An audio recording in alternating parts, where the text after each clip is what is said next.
ច្បាប់ដាច់ខាតសម្រាប់ខ្លួនឯងឈប់យកលេសដាក់ខ្លួនឯងបើដឹងថាត្រូវធ្វើភ្លាមកុំរងចាំបើមានពេលត្រូវប្រើពេលវេលាឲ្យមានតម្លៃបើហត់សម្រាប់បន្តិចត្រឡប់មកធ្វើបន្តលេសមិនធ្វើឲ្យជីវិតប្រសើរការធ្វើសកម្មភាពទើបផ្លាស់ប្ដូរជីវិតបានចាប់ផ្ដើមថ្ងៃនេះ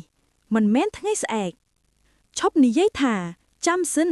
ការចាប់ផ្ដើមគឺជាជ័យជំនះដំបូងពេលខ្លះការងារខ្លះរវល់តែពាក្យថាចាំសិនអ្នកគេនឹងធ្វើមុនយើងបាត់យើងត្រូវបាត់បង់ឱកាសព្រោះតែពាក្យចាំសិនរបស់ខ្លួនឯងឈប់ពន្យាពេលវេលាមិនរងចាំអ្នកឱកាសក៏មិនត្រឡប់មកវិញដែរ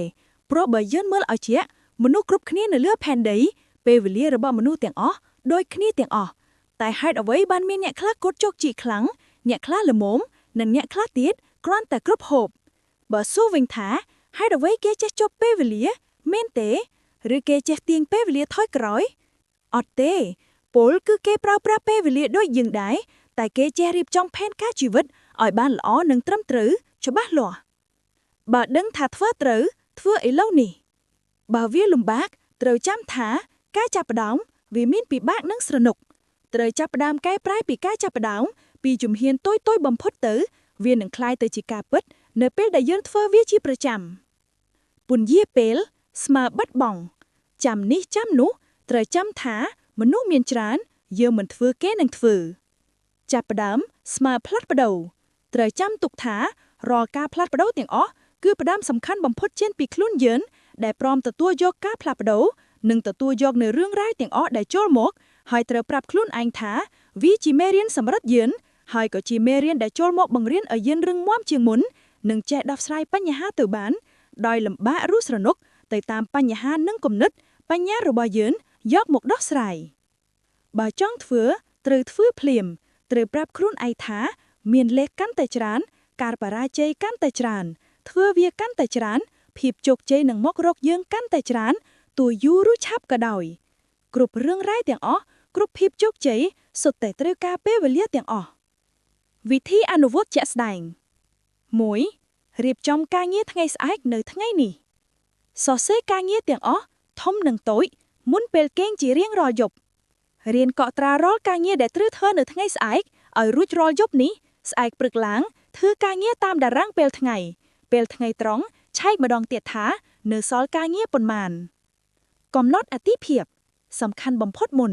ត្រូវចេះបែងចែកការងារណាប្រញាប់និងការងារណាអាចចាំបាន 2. ធ្វើការងារតាមលំដាប់មួយមុខមុនមិនចាប់ច្រើនពេលតែមួយបើយើងចាប់ការងារតែមួយធ្វើឲ្យយើងមានថាមពលពេញលេញជាមួយនឹងការងារនិងមិនបែកឆ្វេងកុំរងចាំអារម្មណ៍ចាប់ផ្ដើមសិនកុំឲ្យអារម្មណ៍របស់យើងមកគ្រប់គ្រងយើងច្រើនពេកយើងត្រូវចេះគ្រប់គ្រងអារម្មណ៍បើយល់ថាពិបាកខ្ញុំសូមណែនាំឲ្យរៀនហាត់ពុតលុតដំចិត្តខ្លួនឯងដោយរៀនសមាធិរយៈពេលខ្លីៗដើម្បីគ្រប់គ្រងអារម្មណ៍ 3. ឆែកមើលតើការងារនេះរួចរាល់ហើយឬនៅបើមិនទាន់ធ្វើបន្តធ្វើរហូតទាល់តែរួចរាល់កុំព្យាយាមកុហកខ្លួនឯងកុំយកលេសដាក់ខ្លួនឯងបើរួចគូស VI 4. មិនឈប់រហូតទាល់តែរួចមិនទុកការងារចោលមិនផ្អាកដោយគ្មានហេតុផលប្រយោគសម្រាប់និយាយជាមួយខ្លួនឯងខ្ញុំមិនចាំពេលវេលាទេខ្ញុំបង្កើតពេលវេលាអ្វីដែលត្រូវធ្វើថ្ងៃស្អែកខ្ញុំចាប់ផ្ដើមថ្ងៃនេះ Stop making excuses Every day he told himself the same words Tomorrow Later Just one more day Those words felt harmless but they slowly stole his time He had dreams he had goals but instead of taking action he kept making excuses He waited for the perfect moment, the perfect mood, the perfect opportunity. One day, he looked back and realized something painful. Time had moved on, but he had not. That was the moment everything changed.